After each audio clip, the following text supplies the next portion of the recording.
Moyen, Namaskar, Republic Day greetings, dear fellow Indians. A very warm welcome to every one of you. We are overwhelmed by the interest in this event and with people writing to join in even as we begin this session. It is very heartening to see the flame of entrepreneurship burning in so many of your hearts. If your friends were not able to join this time, please let them know that we will be very happy to welcome them at the future events. Here is a glimpse of today evening. So, as you will be able to see, we are going to be having a little bit of an introduction about Wiki. Then we are going to go in to do a conversation with the three entrepreneurs whom I will introduce shortly. And it is going to be an interactive event, so we would love to see all of you participate.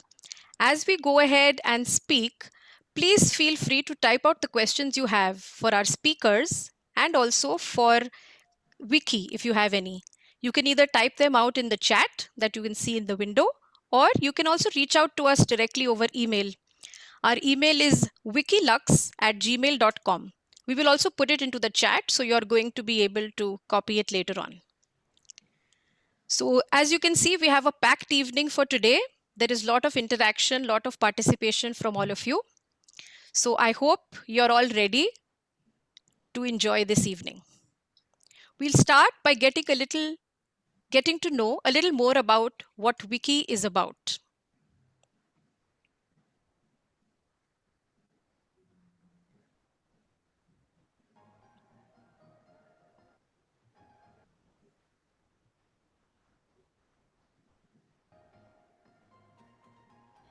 Greetings, everyone.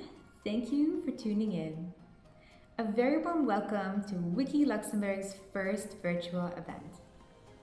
Thank you for taking time and joining us on this wonderful occasion of celebrating women entrepreneurs and their journeys in Luxembourg. Let me begin by wishing you fellow Indians a very happy Republic Day. Now, let me take a moment to introduce Wiki to you. WICI stands for Women's Indian Chamber of Commerce and Industry. It is a global platform for women in business, and we, here, represent the Luxembourg's Indian Business Council. I take pleasure in introducing you to WICI Luxembourg's founding council members. Moyen and Namaskar. We at WICI Luxembourg Indian Business Council are very happy to have you with us here today. We are a platform of more than 250,000 women across the globe in 120 countries. We focus on boosting women's entrepreneurship and women in business for women to lead and thrive. At Wiki, we foster strong business networks at national and international levels and leverage learnings of fellow entrepreneurs to mitigate challenges and boost business. Start up the flame of passion and entrepreneurship by actively building solutions and collaborating in ways that have never been done before. Supporting women equals progress. Creating mentoring programs for women to take fruitful steps forward and turning their business ideas into winners, because together we are better. We look forward to connecting with fellow entrepreneurs and professionals while using our resources, knowledge, and networks to open new doors of opportunity for us all. Step up your success. Stay tuned for Wiki's events and programs. We at Wiki include and support women from diverse nationalities, diverse backgrounds, and from all walks of life in Luxembourg. Wiki as a platform stands to motivate one another and believes in success and independence. At Wiki, we care about a better tomorrow. We hope to inspire each other to progress, to reach desired entrepreneurial potential, to be able to motivate, to think outside of the box, and stand out. Building a sustainable future is a work of present. Thank you, fellow council members. I now present a special message from a very powerful lady. She's the founder of the Wiki Global Organization, who also happens to be the chairperson of the All Women's League and the Women's Economic Forum. Thank you for bringing us together today, Dr. Harbeen Arora.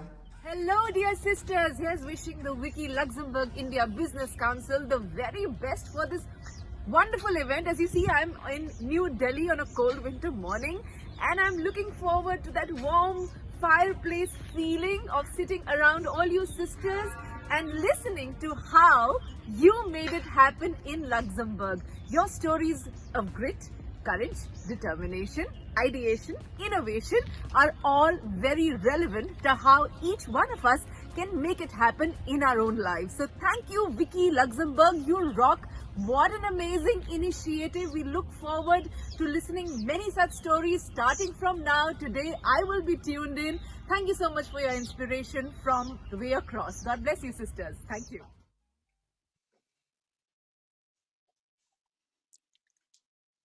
Wow. Dr. Harbeen, your energy is infectious. I'm sure all the council members and our guests in this room are charged up after your words. Dear audience, now that you have seen the council members' names, feel free to reach out to any of us with any more questions and comments that you have about Wiki Luxembourg.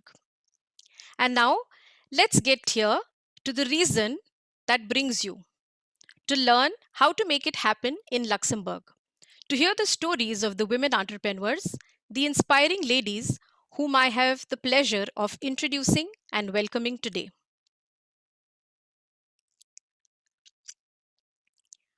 Warm welcome, Neha. Neha Bhandari is a personalized stylist.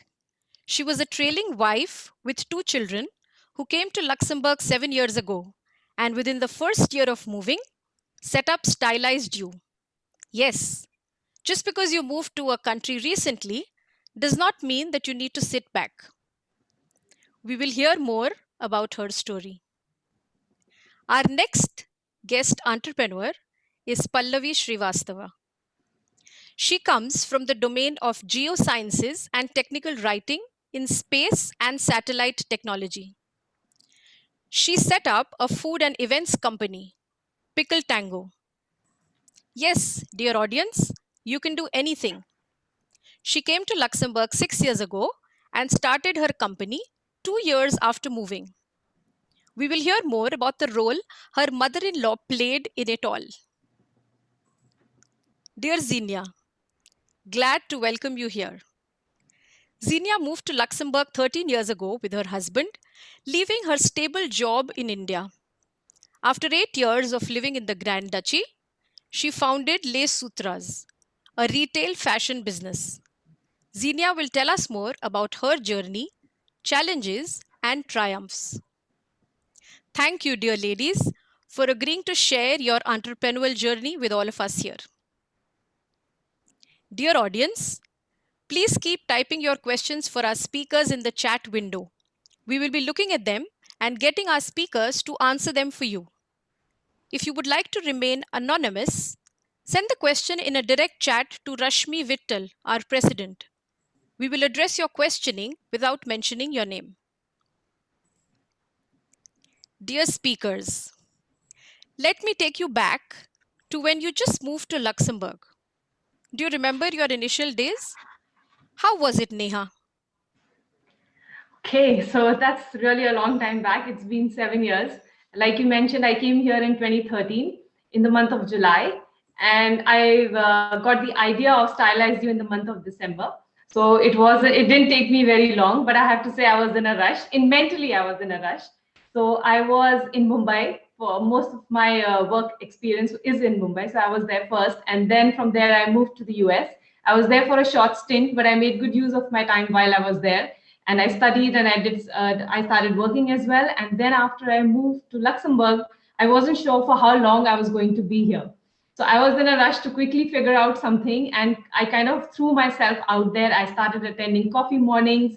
I went for ladies' luncheons. I even joined some international cooking club just to get out and meet people, because I felt it was a place which was very gloomy in the winter months. It was dark, it was gray, it was cold.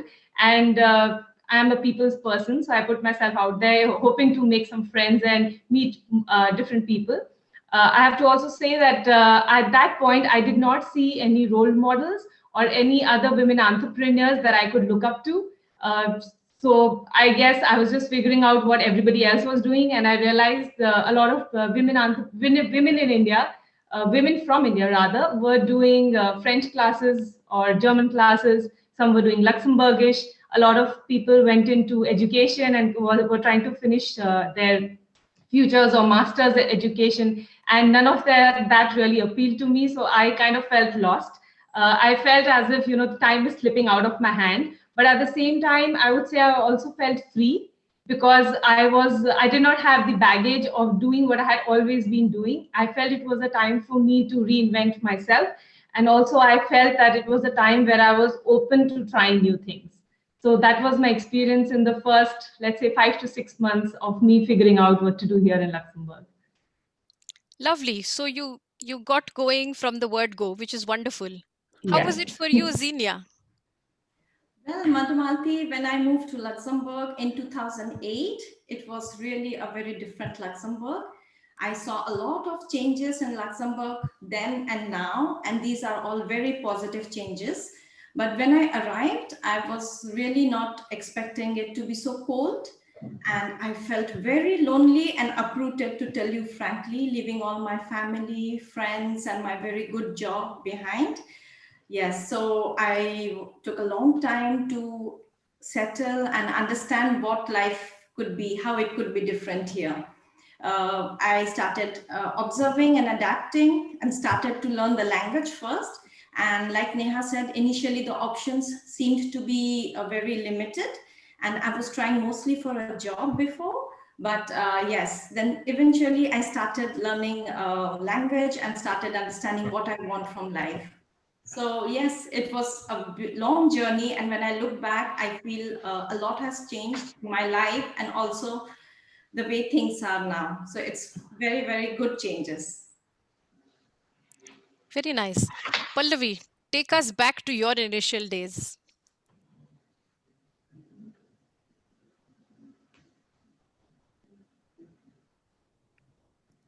Pallavi, are you still there?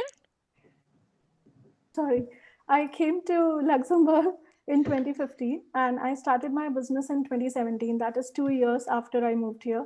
When I moved here, it was lonely and it was difficult, mainly because of the language. And I had no friends. We were moving from UK, and it was very difficult to adapt into this new cold place.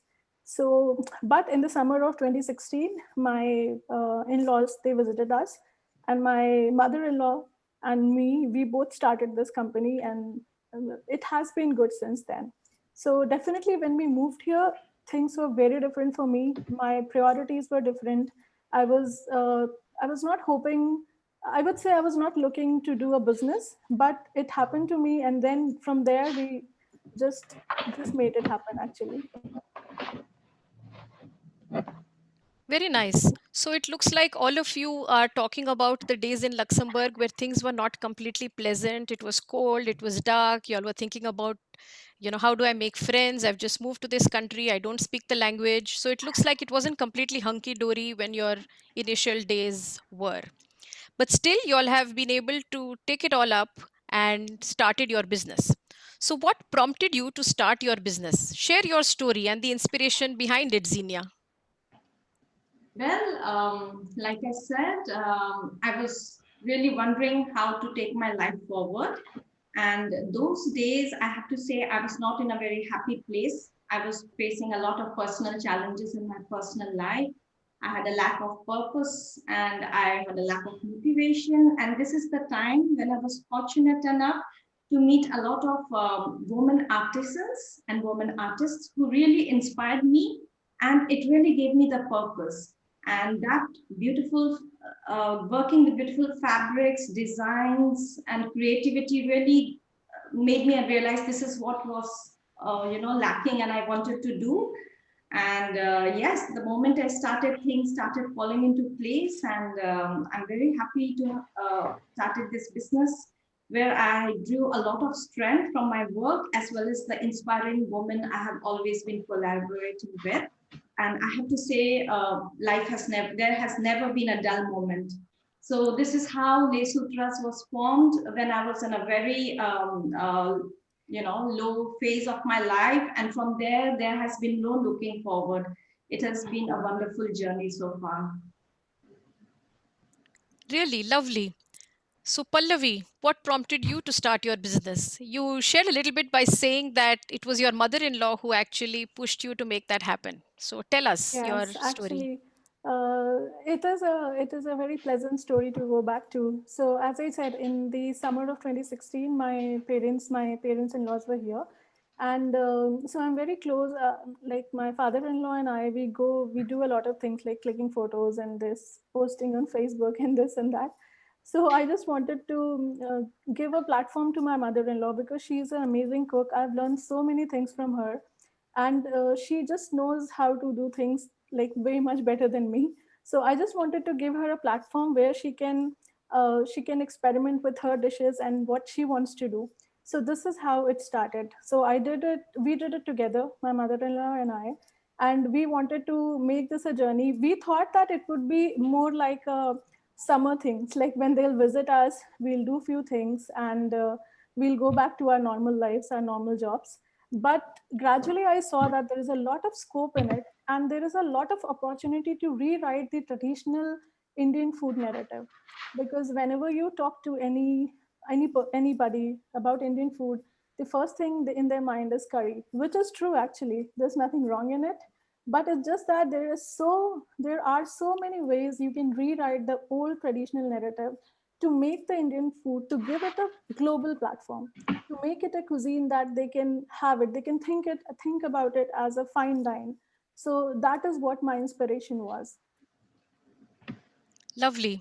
So, the pickles have something to do with Pickle Tango, correct? Your Yes, name, Pickle Tango? yes, it was the first thing that we made, uh, and it's really it's a very inspiring story for both of us. For all the women in my family, my mother-in-law is around 73, 74. So it was very inspiring for me to see her in her full prime and the energy we got after we set up Pickle Tango. Lovely. This sounds really awesome. Neha, share your story. So Madhumalti, you are a big part of my story.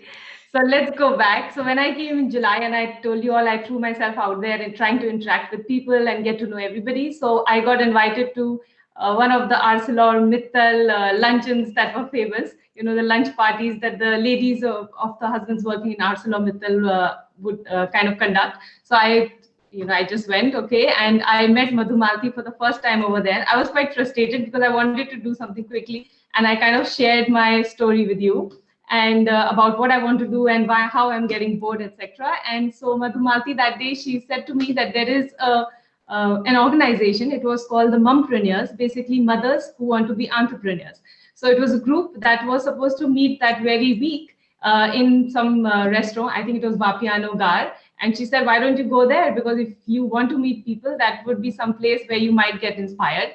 And so I did, because I had nothing better to do that day. So I went for a coffee morning there. And it was a day just like, today, I think there were 4 women who were talking about their journey, their stories, and how they made it happen with children and families and move and not knowing the language. So it was as if I felt somebody was kind of in my place, but made something better out of it. So I got inspired by one specific woman. Like I said, I hadn't till then seen any women Indian entrepreneurs to kind of inspire me. But at this point, I found an Icelandic woman, and she had a business in the fashion industry. And so I kind of got inspired by her because we had similar backgrounds.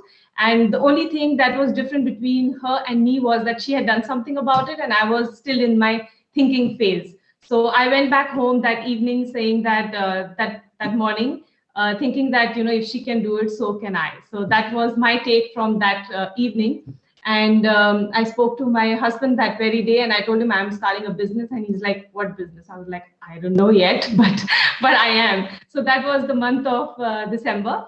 And I got onto it right away. In a week or two, I was just somehow able to put everything together with my background in business and in fashion, and then doing my specialization while I was in the US. I don't know how I had missed it in the past, let's say 5, 6 months, but that particular week after meeting this lady, everything kind of just like fell in place. And I thought that I'm going to become, do a business of being a personal stylist. The only fear I had was, what if I don't do well? And then I thought, well, I don't know how long I'm here. If I don't do well, I'll just pack up and go away. Nobody will even know, that who came and did something and left. So there was nothing to be really scared about. And so, yeah, and I started my business. And actually, it's interesting because on 8th of March, which is Women's Day, is when I launched it. So between December to March is when I worked on my website. I didn't want to spend any money on the website because I didn't know how long it would be. So I kind of did that on my own. I learned a lot. I met a lot of people, and obviously getting all the background work done, and getting your independent certificate and all of that. So all of that was done by the end of March, and here I am 7 years later. Who had thought that I would be here for this long? And I'm happy about the decision I made. So Madhumalati, basically you have a lot to do. You kind of set me in the right direction. And I have to say, the people you meet along the way, somehow they kind of, direct you in directions which actually lead to bigger things in life. So yeah. So this is really wonderful, Neha, that you have shared your story. I'm happy that I was part of it. But again, I think the takeaway from this is more for me like there are a lot of events, there are a lot of networks which exist, which are there to support and help women make their dream come true, whatever it is that they want to do. And like you mentioned, one way of looking at it is, oh, if it doesn't work, no worries, I'm going to just run away and nobody will even know. On the other way to look at it is, so what if I fail? Maybe I'm going to learn a lot out of my failure. So it's really interesting that all three of you bring out such different aspects about how it is to take it forward and to make it happen here. Awesome. So like you mentioned, I know that there are many hurdles that you all faced when you started. But what I would like to know, which I'm sure the audience would like to know, is what was your biggest hurdle that you faced?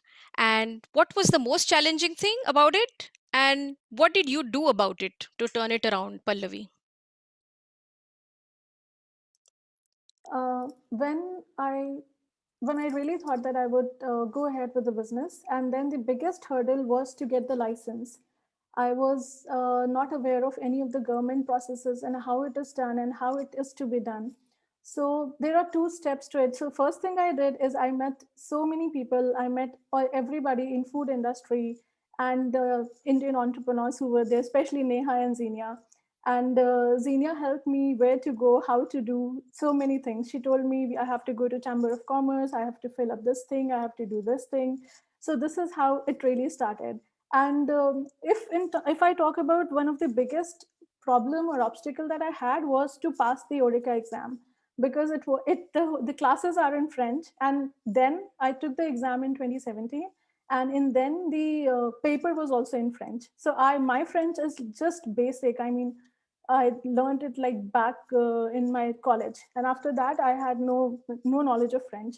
So to pass that exam was one of the most difficult things I did in Luxembourg. So it was 2 Saturdays, full 8 hours classes, everything in French.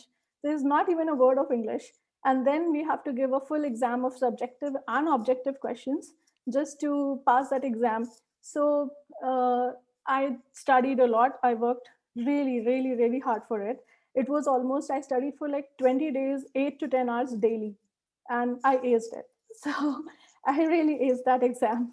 So that was where passing that exam not only gave me a way to Oreca sector, but it also gave me a different kind of confidence. I was thinking, if I could do this, if I can ace this exam completely in French, I can really do anything. So that was one of the things that really pushed me to go ahead and just to take all the problems coming head on. Wow, awesome. So I love the fact that you aced the exam.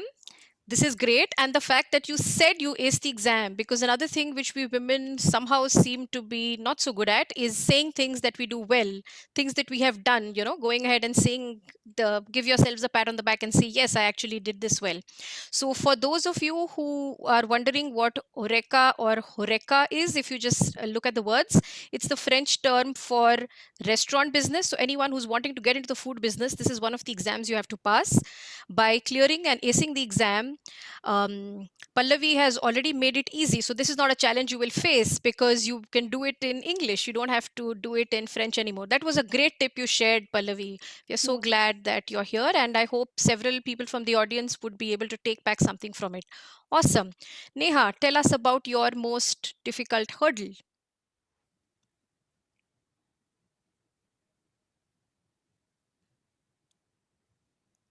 I hope you're still here with us, Neha. You are on mute, Neha. Yeah. Hi. So I'm back.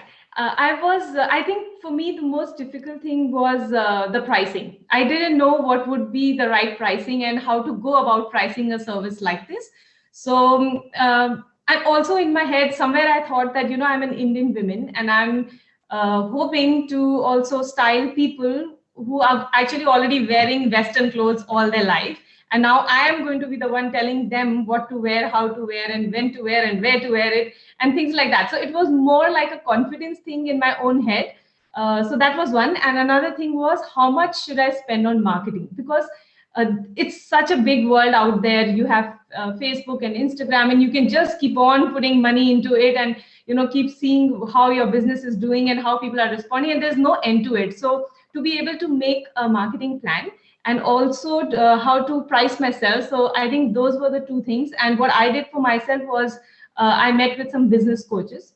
So I think that really helped me kind of put my mind together and also get the confidence to go ahead and also do the research as to what people are pricing in different parts of the world to make it more sensible for people here in Luxembourg. Because in my head, I wasn't sure, really, I wasn't sure. And I didn't know, obviously I wanted to underprice it, saying that, oh, I'm new and I don't have experience and this and that. But then how low is low and how high is high?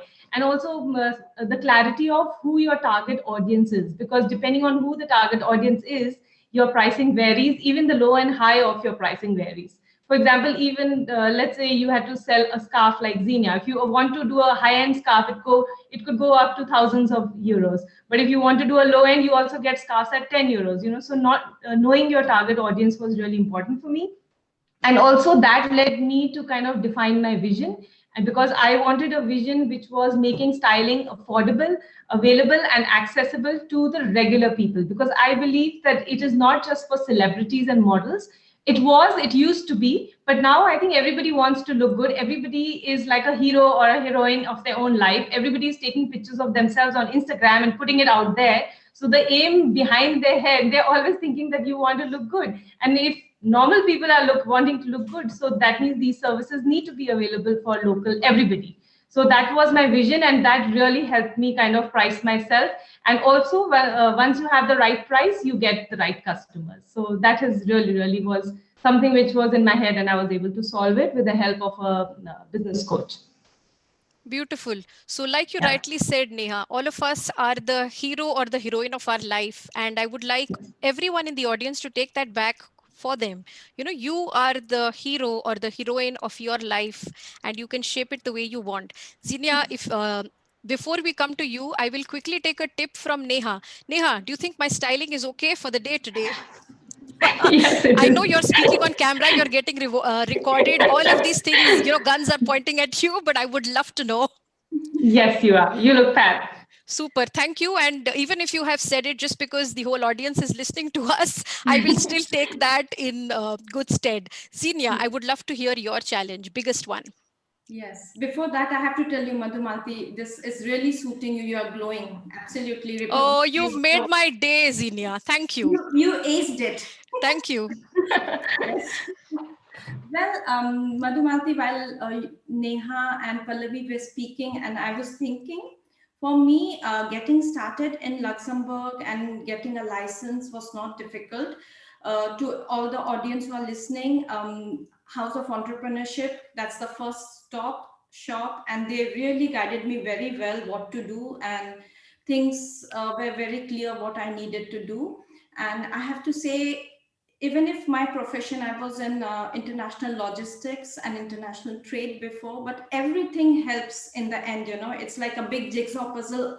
All your skills you have acquired all your life, even if it was a different profession, really helps you. So my customer service, interaction with customers, my logistics, and my master's in international trade helped me get my licenses very quickly. So I didn't face really a big hurdle that way. The biggest hurdle that I faced, and I think most women in foreign countries face, is the lack of family. Your extended family is not here, and if you are working in yourself or in a job, you really look forward to some support system. You don't have your family looking after your child, or when you are sick or your child is sick. So that was a very big hurdle, trying to balance all that. And another big hurdle I faced, and I think again everybody will face, if you don't know the language of that country. So it was very important that I adapt and I learn. So the first few years went in adapting and observing. So yeah, I think that's the hurdle I faced, and rest things fall into place. Super. So I'm really happy that you brought out the fact that getting a license, getting your business started is not that difficult. And there are a lot of organizations and networks which one can reach out to in order to make it happen. And like you rightly mentioned, even if we don't have family here to help support us in being able to look after the children or other stuff that we need to do, somehow, because we are all people who have come from different countries, we form a circle of support, I right? have to mention here, yes, that I have some amazing family-like friends who have really supported me, without which even my own family, my husband and my 10-year-old daughter, they are very supportive. And my friends, without their support, I wouldn't have been able to do this. Awesome. You have very nicely brought me to the next question I have, and we'll start with you, Neha, for this one. So, like Xenia mentioned, there are a lot of things we look out for in terms of support. So, what has been your biggest support? Where has that come from within Luxembourg?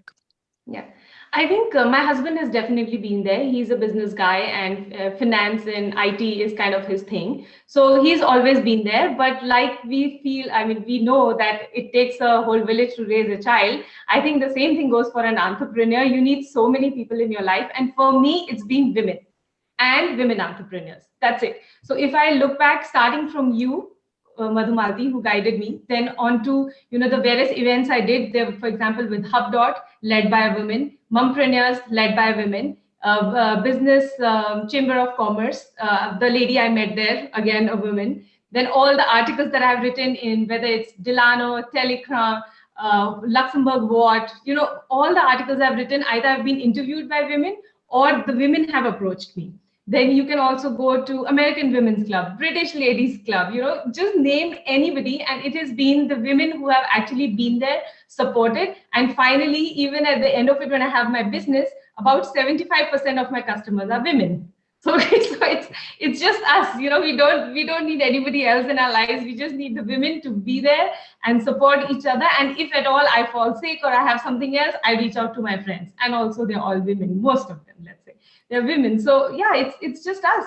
And if you see here, I don't know, tell me, would you know what is the ratio of the people who are attending this conference? I'm sure it'll be 70-80% women. So I still need to look at who all are attending, but we will get the numbers to you, Neha. But the way you said everything, it sounds to me like we are celebrating International Women's Day today. Absolutely. And this is wonderful because Republic Day being celebrated in this manner with women on the forefront talking about it also supports this whole idea of Atmanirbhar Bharat, which Modi ji talks about in India. So we want to extend it, take it in Luxembourg and beyond. Awesome. Yeah. Xenia, and also I'd also like to mention that even for example, places like Radio Ara, Delano magazine, there also you see that there is so much interest that, and it's the women again, who kind of call you and invite you that, oh, I heard that you're doing this and all that. Would you like to come and speak on radio or do an article for us and all that? So it's just us supporting each other, really. Absolutely. We're going to be our greatest ally. That's what it's all about. Awesome. Yeah. So Xenia, where has your biggest support in Luxembourg come from? Apart from your friends, which you just mentioned were important, any other pillars of support for your business? Yeah, for my business, I think the entire community, the Luxembourg community, the government has been a very big support. I mean, they have always put things in place. Plus, like Neha said, there are a lot of networking events where you can go and they really try to promote you. And I would also say the government has made entrepreneurship very easy in Luxembourg. It is possible to do without much of hassle, like I mentioned, getting licenses and get started. But the biggest support I would say was the people of Luxembourg also who accepted me.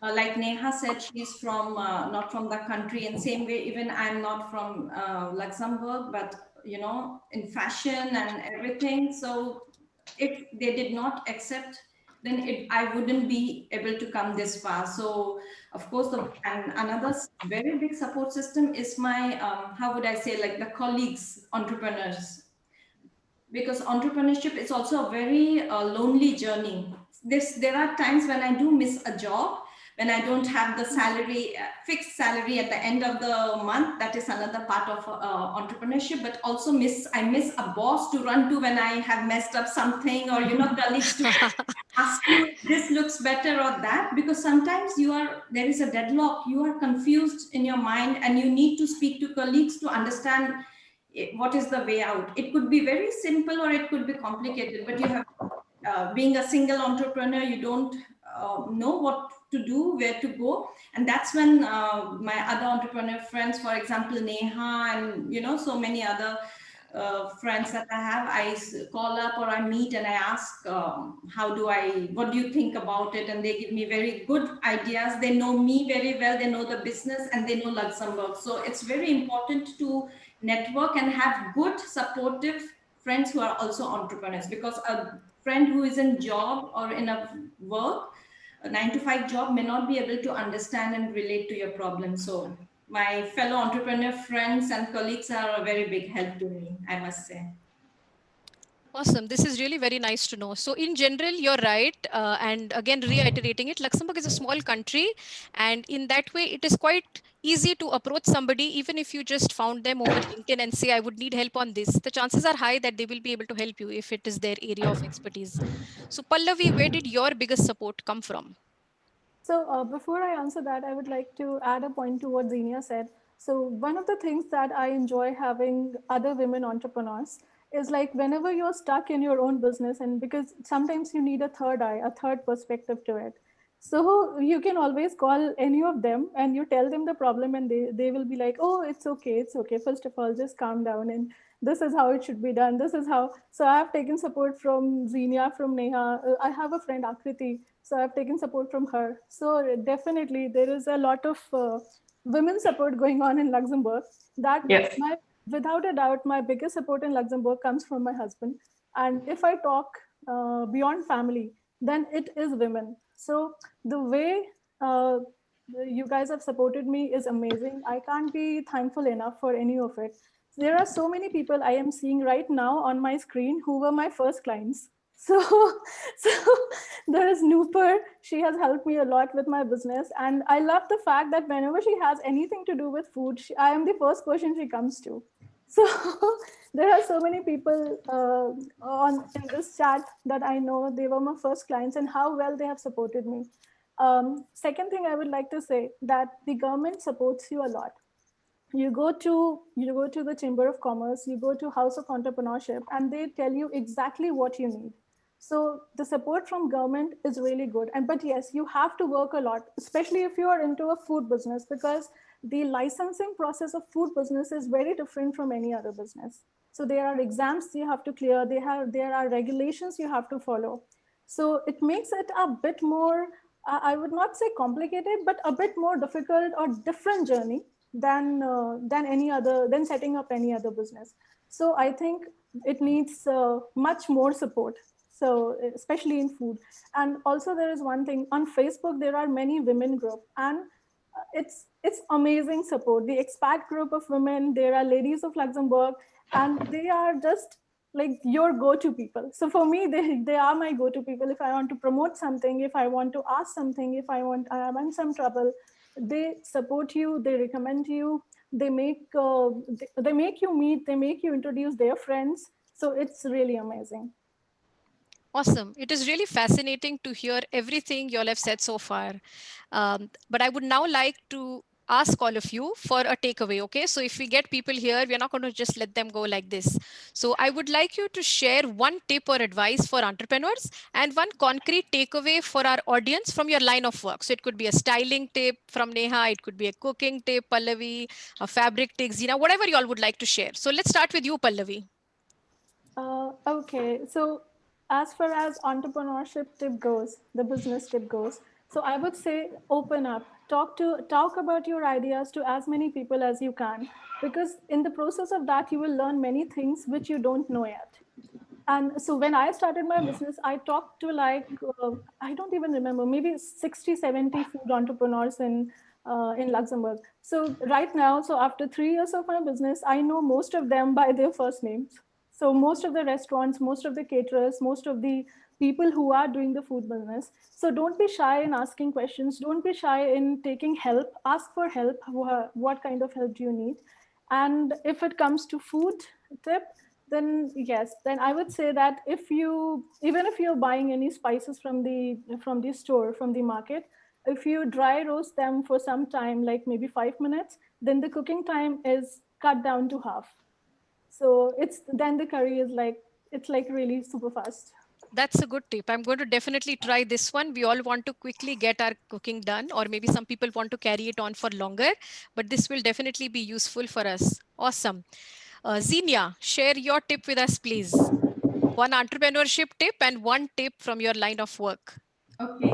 So for entrepreneurship, I would say patience and persistence. Sometimes we get very impatient and we feel we are very far away from where you want to be. But trust me, patience, you need to keep patience. And even if, you are learning a language and you want to do something else, but everything adds up to your goal. So have patience.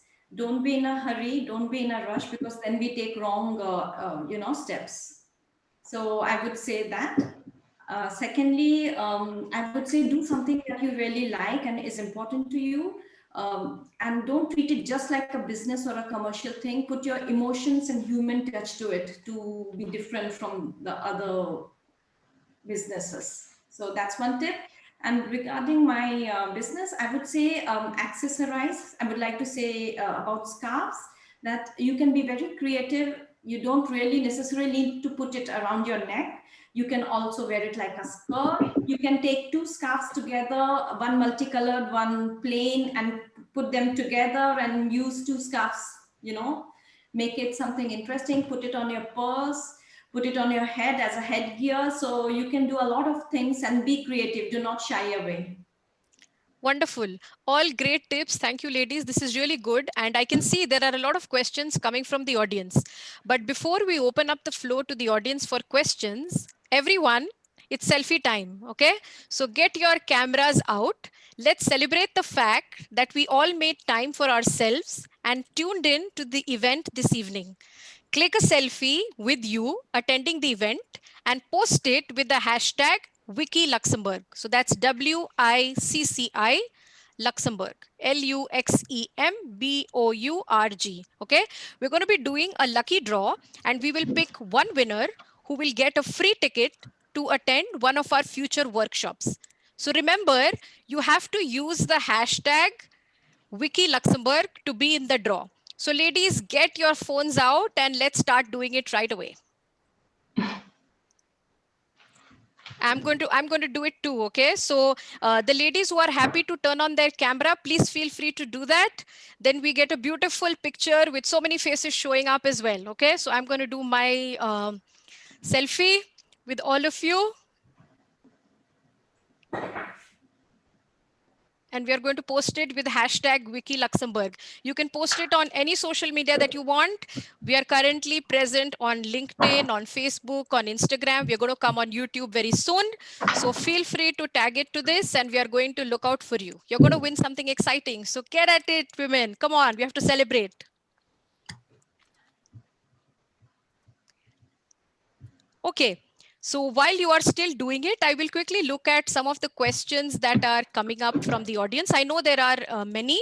So let's start with, let's look at what Rashmi has been sending me in terms of questions. Okay. So Rashmi, in Madhumalti, case you I forgot miss to a ask me question. about my why. Sorry? I said you forgot to ask me about my Your tip. tips. You Okay. can't So forget that. sorry, I can't forget that. No, absolutely not. Absolutely not. It's good that you brought it up. So let's start with that then. Let's do your tip first before we go on Yes. to the audience questions. The reason I wanted to actually say it is because I feel it's really, really important. Absolutely. Like Pallavi said that talk to your fellow entrepreneurs. So when I started 7 years back, there was nobody to look up to. There was no role model. But now we have Indian women entrepreneurs in food industry, photography, retail, education. We have a blogger, we have artists, we have people in the pet industry, IT, engineering. So I mean, what is left? I think only doctors we don't have, because for a doctor you need probably to learn 3 languages: Luxembourgish, French, and German. So I think that's probably one of the difficult ones. But other than that, we pretty much have all entrepreneurs in Luxembourg. So what I would say, also adding to what Pallavi said, that please reach out to them. But having said that, you have to know your why. So my tip is to know your why. I know you want to do the same business as someone else, but why are you starting it in the first place? And when I started my business 7 years back, my why was completely different from what it is now after I have lived here for 7 years. I have a nationality of Luxembourg, and I know a couple of languages. So now, and also I feel more stable here in Luxembourg. So my why has changed over the period, but my vision has not changed. And my business has not changed. So when you compare yourself, or you're being hard on yourself, or you're not making as much money, or you're making a lot of money, whatever your reason is, if you know why you are doing it, you'll be more satisfied, and you'll be more happy when you have to be, and you'll not be too sad when you're not doing well, if you know what your why is. So that would be my important take from whatever I've achieved in all these years. This is awesome, and I think it's very important that you brought this forward and said it, because it's a very important thing, especially if you are starting your business. So then I will not let you go. You have to share a styling tip as well. Come on. Actually, I was going to say the same thing as Zenia, to accessorize, but of course, please buy her scarves. I have a couple of them, and they are very soft and delicious, really. But other than that, also the reason why you should buy accessories is, even if you gain weight, you don't outgrow them. So your investment will last you much longer than buying clothes and outfits. And also, if you think back about, let's say 20 years back, did we have so many accessories available? Like, we didn't have that kind of variety. Everybody was wearing gold, silver, etc. But now the whole market is like flowing with different materials and beautiful, gorgeous pieces. And an accessory kind of makes you look put together. It's that last touch that you can add to any boring outfit and suddenly become stylish. So of course, buy scarves, please, from Les Sutras. But other than that, do buy accessories like earrings and jewelries and bags and shoes, all that kind of stuff. So even if you lose weight or gain weight, you can still keep them. Awesome. That's really a good tip. And I'm glad that I followed your advice, and I'm wearing a scarf. So I'm making both Zenia and Neha happy today. Awesome. We'll go to the first question. This one is from Vivid Chopra. Thanks so much for setting up this lovely conference. My question: what are some market gaps, upcoming trends where we could come up with new business ideas? As someone who moved here directly from India during COVID, research and market exposure is limited. Would love to learn from your years of European experience. So any of you feel free to take up this question. I can, maybe if it's okay, I can go first. Sure, sure. I think what Luxembourg could do more with are app-based businesses. I always feel maybe when I go to India, or I have the countries I have gone so far lately, everything is very app-based. Like you can, even the normal grocery and everything gets delivered home very easily. So that there is a big demand, I would say, and especially in COVID and with such weather, sometimes so hostile, you don't want to step out, but you have to go to the store, or of course there is some kind of a delivery like Amazon. But if it is very much made more easier, maybe I think there could be a big revolution in that. Luxembourg could do with something more, home delivery systems whether it is food we have, but still, you know, the basic necessities, and you don't have to go and pick it up. It comes home. Being a I tech think I'll person, I'm agree. so happy to hear that you're talking about tech. Brownie points to you, Zinia. Yes, Neha, please go ahead. Yeah, I was going to agree with Xenia, and also want to state that Luxembourg is a very good test market. So even if you have a small little idea, people have very small memories spans, let's say. So even if you do something and you think it's going to work great, then you should go ahead and try it, because it's a great place to get started and also test market any product.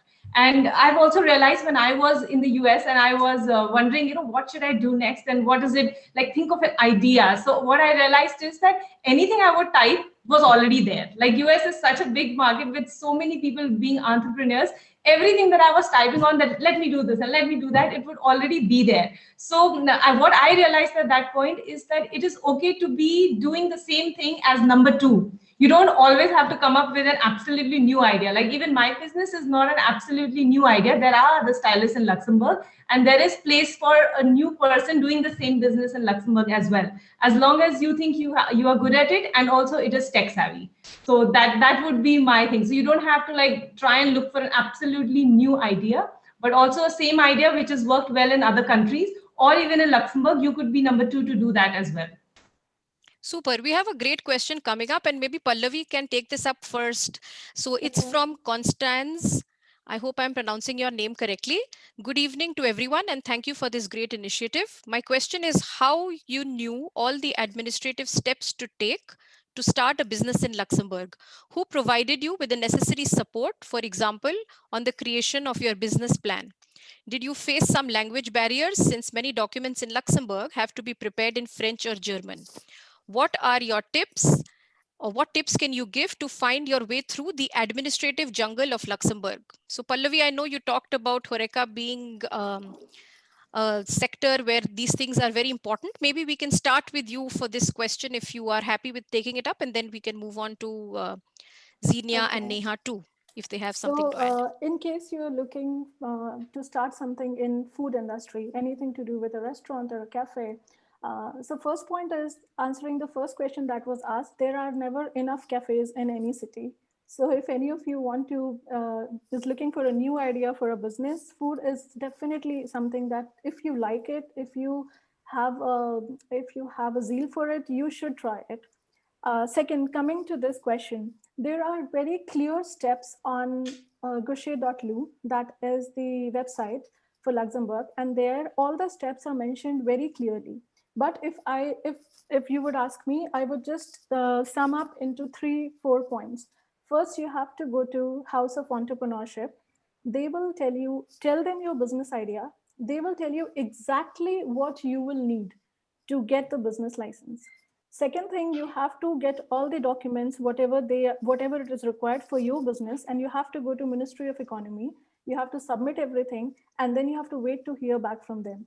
With a food business, it is a bit different because you need to have a working space, and there are very different regulations and very different checks on it. But with any other business, they are quite straightforward. So you can go to Ministry of Economy, you can submit your documents there, and then you can wait for them. If they think you need any other document, they will contact you. And then that is how you'll get your business license. Apart from that, so learning languages, because most of the documents are in French, I used Google Translate. That's about it. So I learned what I could. Anything apart from that, I just use Google Translate. Try to read more about it. As I said, try to talk to more people who are interested, who are doing your business, so that you can actually avoid all these things, like avoid being in a state of confusion. Yeah. Okay. I'll go on to the next question because we have a lot of questions coming and I would like to cover as many as we can. The next question is from Yogita. How did they pull out the investments as against to our home country where it is easy to get loans? How did they plan the investments in a new country? So whoever would like to take it up, Neha, Xenia, Pallavi, please feel free to jump in. I would like to, maybe I can start because my business doesn't require any investment. All I needed is an office, and I use my own home as an office because like I said, I'm a personal stylist. So I actually go to your houses to open up your wardrobes, and I expect you to welcome me. So, and I do a lot of my calls online as well via Zoom. So there is no product-based investment in my business except for all the IT investment. And I would also say that I used virtual assistants whenever I do bigger events and I need people to, do follow-up calls and check with payments, etc. So I hire VAs, mostly from the US because they have competitive pricing and they are more efficient, is what my experience has been so far. So I use VAs mostly from the US, and most of them happen to be women again. So that's all. So there's not too much of investment in my side as far as buying of products is concerned. So that's what I would say. So in case Pallavi or Xenia, do you have anything to add? Because Xenia, I know you have to keep stock. So maybe this is a question that is definitely relevant for you, and it'll help people who are thinking of businesses where you need an investment. So in business like me, where you have to, it's a product-based business and you need to keep stock and you have to plan, though I try to do classic designs and always, but I have to tell you that family and friends, that really helps. So my mother-in-law really helped me to start. She gave me a pool of money to begin. And also my husband supported me a lot. So I think I'm short on time, probably, Madhumalti. No, you're doing good. Please go ahead. The whole objective of this event is so that people can get the most out of it. The conversations are most important. Please go ahead. Okay.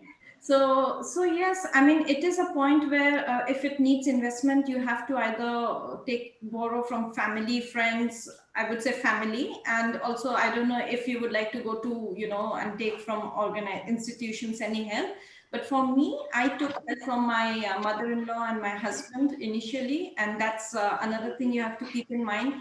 In entrepreneurship, it takes you have to keep reinvesting, and that's when sometimes you miss a job where you get a salary at the end of every month and you know exactly how you are placed.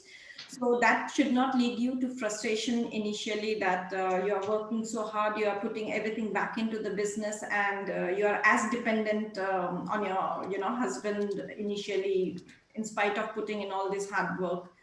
So investment, if it is an investment heavy business, be prepared. It takes time to see the returns. Pallavi, do you need to have a lot of investment put into the food business, depending on how it is? I know you mentioned a cafe, right? So if you need space, of course. So what would be your, since you've spoken to so many restaurant owners, you know what they do. Tell us. So food business is definitely, in my experience up till now, it is one of the most expensive business to start with, because you need a lot of investment. You need to like do a lot of things, and you have to put a lot of ticks on so many things. So for me, it was a very different journey. As I said, I was already working in UK when I came here, and I started my business it was like a real gradual process. I was in no hurry to set up a cafe or set up a complete like a formal business. So, but in the beginning, what I did was I asked for help from the fellow food owners. So instead of going and getting my whole kitchen and everything, I asked for time slots where I could rent their kitchen. So these were the few steps I took in by which I could get everything in my budget. Super, and, great tips. Just one thing. So there are many banks, especially BGL, they have a full section. They have a complete section for new entrepreneurs. So they need a business plan. They will ask you to meet 2 times or 3 times, but they are very upcoming. Like they're really welcoming with new businesses, and they're happy to give loans. So I had a conversation with Sparkies and BGL, and I found both of them very welcoming. So they were very helpful. Awesome. Thank you. This is really very useful information. The other thing which I would like to mention is there are a lot of startup competitions which are organized in Luxembourg, and you can go ahead and put your idea pitch there. And if you are selected, there are ways in which your business is going to get funded. So definitely consider those as well. So if you Google, you'll be able to find a lot more. There is definitely the Fit for You challenge. There are also other challenges which are run by different chambers of commerce as well.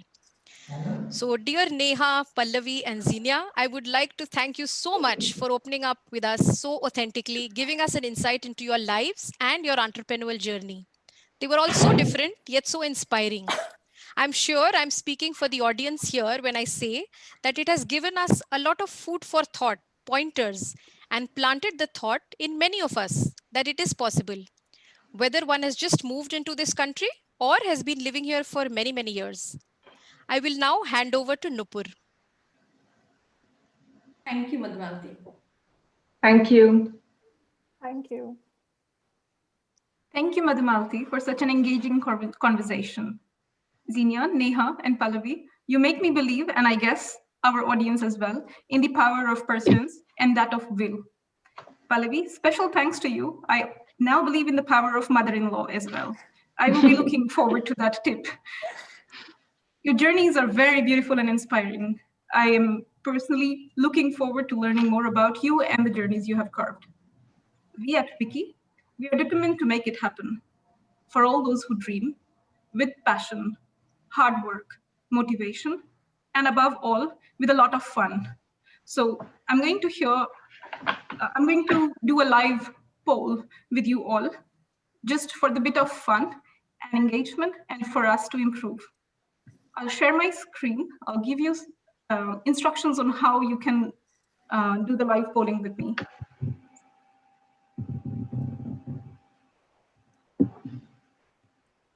Is it okay for everyone to see my screen? Yes. Yes. It's very simple. You just have to go to slido.com, SLIDO.com, either using your mobile or your computer. I have, just for the reference, with the screenshots here. Once prompted on your mobile screen, you enter WikiLux as the event code. Same on the computer screen, you have a small text box here, enter WikiLux as the code.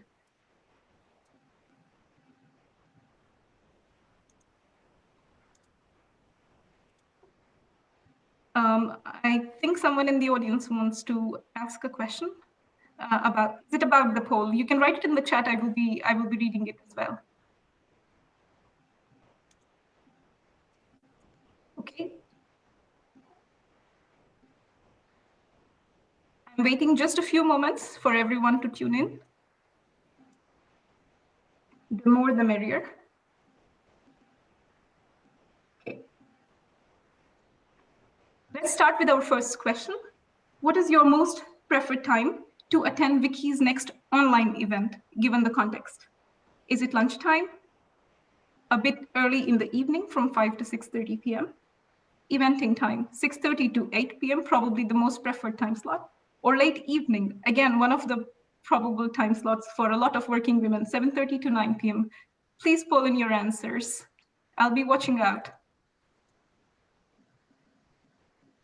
I think Madhumalti prefers lunchtime with her salads on the desk. Yeah, this is insider information which I have given to Nupur just for the benefit of all. The poll is anonymous, so she cannot really see who's answered what. She knows my preference and therefore she has actually called it out. So feel free, your poll is anonymous. We do not know who has answered the question as what. I have 25 answers. That's quite exciting. Come on, people. A bit more.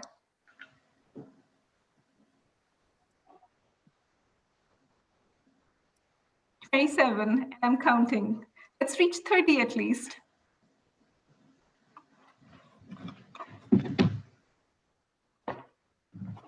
Okay. So here are the results on the screen. Eventing time, as guessed, is the most popular time. 44% people would want to see our next event from 6:30 p.m. to 8 p.m. Wonderful. Moving on to the next question, which is very important for us, but even more important for our engaging audience. What other themes would you like us to have events on? For example, a tech event, a space technology event, a hands-on workshop on a business-related topic, maybe higher education in Luxembourg, just throwing out ideas. You can write your answers.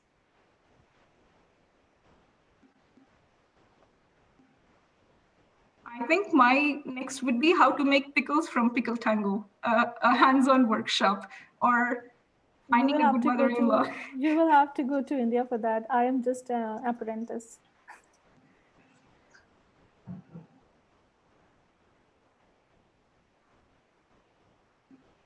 I have 8 answers already. I'm waiting for more.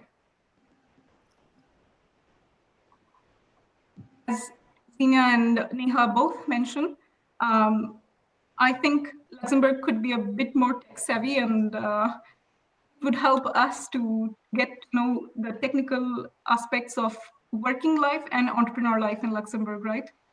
Absolutely. Okay. So hands-on workshops are very popular in our World Cloud, as you see. There is building a business, building vision boards, agriculture. That's a very, very interesting topic. My personal favorite. I love plants, not to the level of agriculture yet, but I'm getting there. Technology, higher education for adults. Wonderful. I would love to participate when we organize this.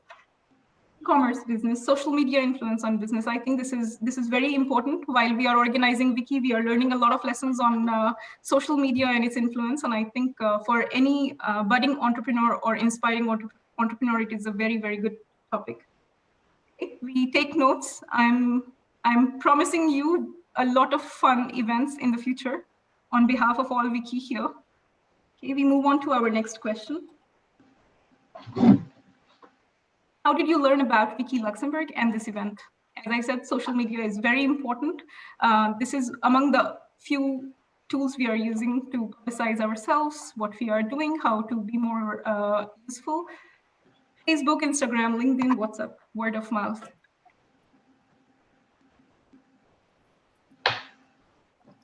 While I was thinking about it, and as I'm not a very people person, as you can see, and my Wiki co-members, co-council members forced me into it, I came up with a joke from internet. So it's not Bible, so please excuse me. I will still go ahead. So Mark Zuckerberg is the only person in the world whose mother says, please son, spend more time on WhatsApp, Facebook, and Instagram. All right, we have 28 answers. I'm going to show you the results. So WhatsApp was very popular. We reached out to people we know. We reached out to networks. Facebook and word of mouth have equal popularity. A bit less for LinkedIn and a little less for Instagram. Come on, guys, go and like our page on Instagram. Follow us on Instagram and LinkedIn. The next question is for the organization of events like this, because we are overwhelmed with the wonderful response we got. We are overwhelmed with the wonderful response we got. Would you like smaller groups with more opportunity to speak to the speakers or people organizing the workshops if we go towards that idea? Okay. Yes.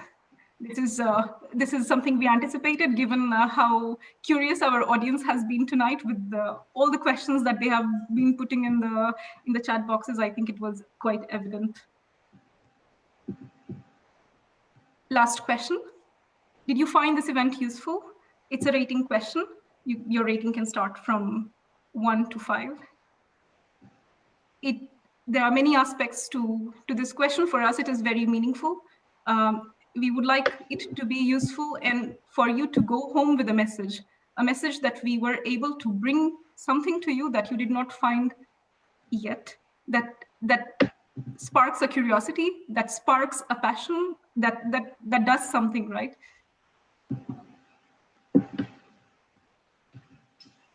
Wow. It's a wow moment. I think for all of us, we have worked hard. We had tried to bring different aspects of entrepreneurship in Luxembourg. It was useful to us. It was valuable to most of you here, and that makes me very happy. With this, I pass this moment forward to our president, Rashmi, to take the event further. Rashmi.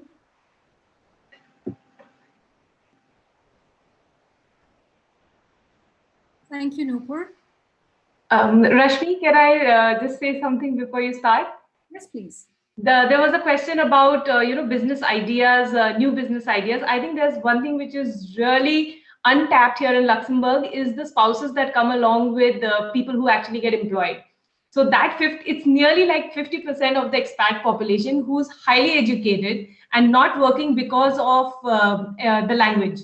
So if somebody can come up with work from home kind of a business in Luxembourg, wherein whether they are moms or spouses or whatever who've come along as a tailing spouses can give a couple of hours of their into a certain business. So if you talk to people around, like since I'm a mother and I speak to a lot of women everywhere, there are so many highly qualified, highly skilled, smart, intelligent women here not being able to do anything because of the language.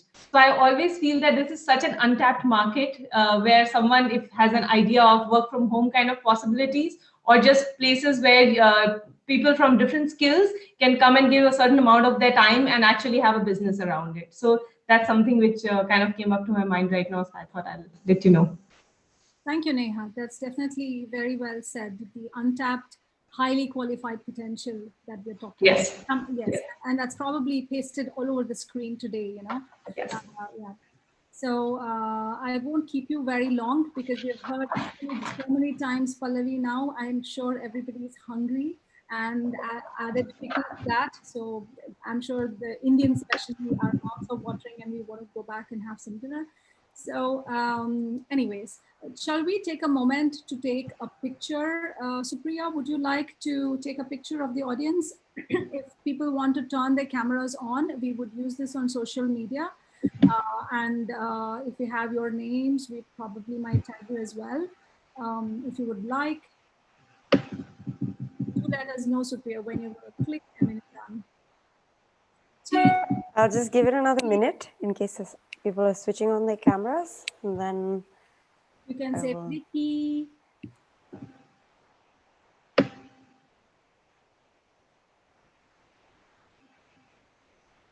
Okay, I'm going to click in 5 seconds. Supriya, make sure you're taking every screen. We are happy to have a lot of people with us tonight. We are really thankful for that. So take every screen, please.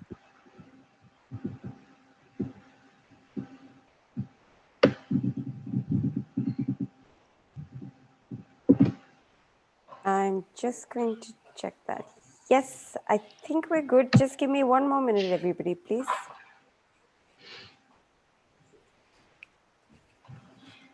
Thank you. We're good. Thank you, everyone. Thank you, Supriya.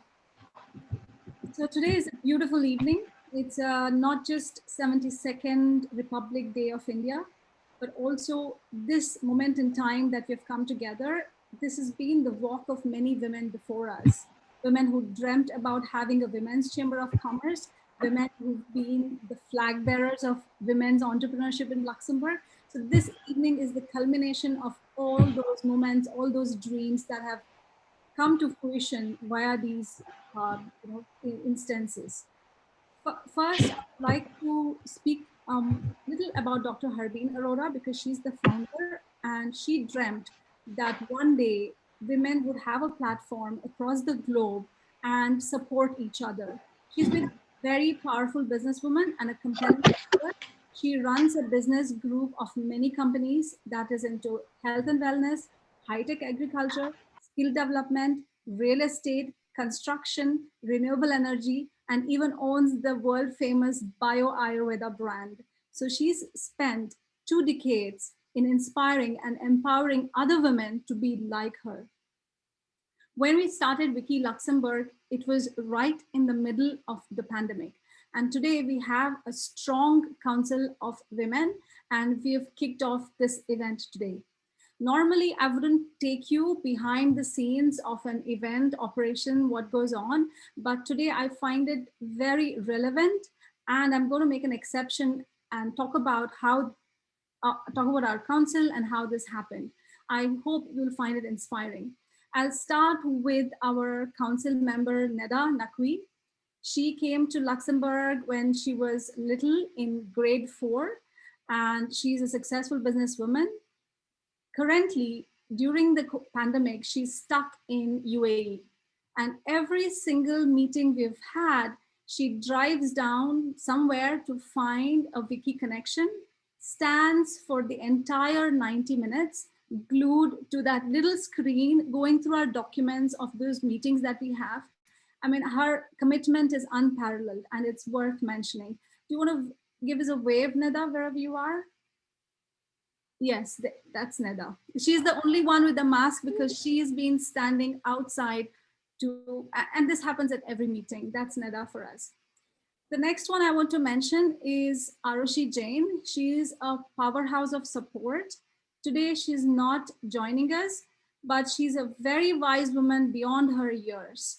She is absolutely fierce and fearless. When we started the Wiki Luxembourg, she was the first one to put her hand up and to volunteer and say, I'm in. The next one I'm going to mention is, I call her the Women of Steel, Miss Dr. Nupur Mittal. Not because she works for ArcelorMittal or because she shares the same last name, but because, you know, when you put a group together, it's always rough. In the beginning, it's always rough. Like the three entrepreneurs mentioned, initially, there's a lot of figuring out to do. Some things work, some things don't work. Some of us might just give up, but not Nupur. She stood her ground, and not just stood her ground, she offered support. She said, Rashmi, be brave. With a partner like that, you can build anything.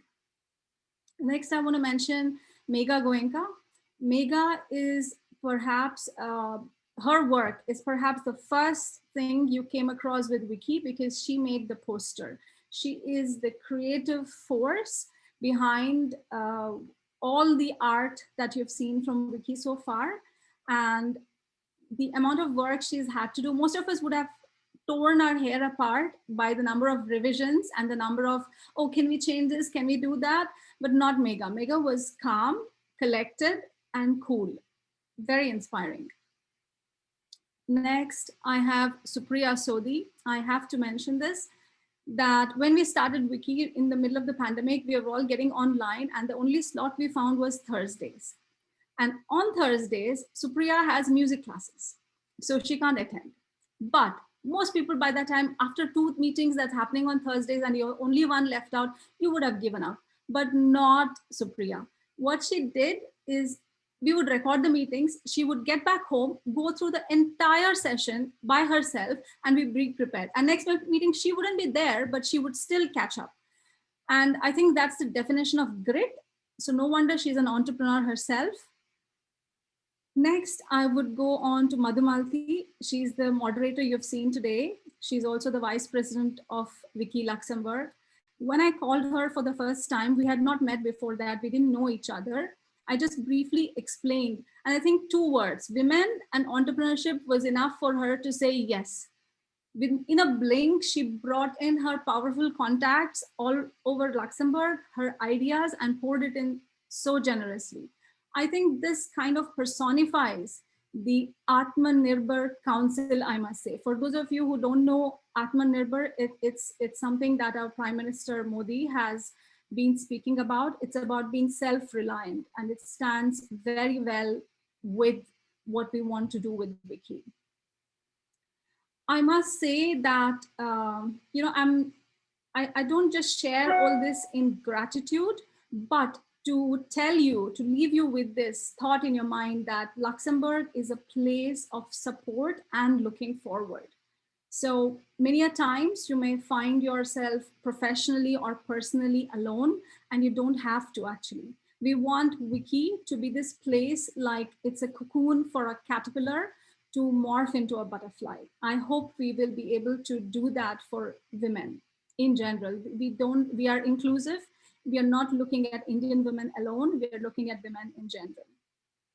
I must share how thankful we are for the support we have received since we've started. We had a chat, we've had the opportunity to have a chat with His Excellency, the Ambassador to Kingdom of Belgium and EU, Shri Santosh Jha, and he wished us success. He was very excited about the Women's Chamber of Commerce. And also we have good wishes from Honorary Consul General of India in Luxembourg, Mr. Nicolas Gras, His Excellency Ambassador Luxembourg to India, Ambassador Jean-Claude Kugner, and Madam Lydie Polfer, the Mayor of Luxembourg. She sent us her best wishes, and we received wishes from Mr. Sudhir Kohli and Mr. Aditya Sharma. I think Mr. Aditya Sharma is in attendance today, and from the Indian Business Chamber of Luxembourg. And also we received good wishes from Mr. Selvaraj of the Indian Association of Luxembourg, and also from elders like Mrs. Nakwi and others in the community. I mean, we also received a lot of good wishes from other councils, other Chamber of Commerces, and the press. We were covered, this is our first event, we've already covered in 2 newspapers. Again, I'm stating all this to tell you that there is a lot of support when you set out to do something to uplift others. So I would like to leave with a big thank you for making time today, that you made time today, that you were curious about how to make it happen in Luxembourg. Says a lot about you. I'm sure there's a spark inside you waiting to collaborate, to learn more, and to do more whatever point in life that you are. And tonight, I'm sure a lot of us women must have asked our little children to cooperate for these 90 minutes. So we also thank them, and our special hugs to your family. If you have anything that you want to reach out to us with, where we can join hands, we can build, we can share and succeed together, please write to us on any of the social platforms, or you can directly write to us at vickylux@gmail.com. We will leave the email out there. And no idea is too small or too big. And yeah, that's what I would say. Thank you once again, and wish you all a very, very happy Republic Day, and good night.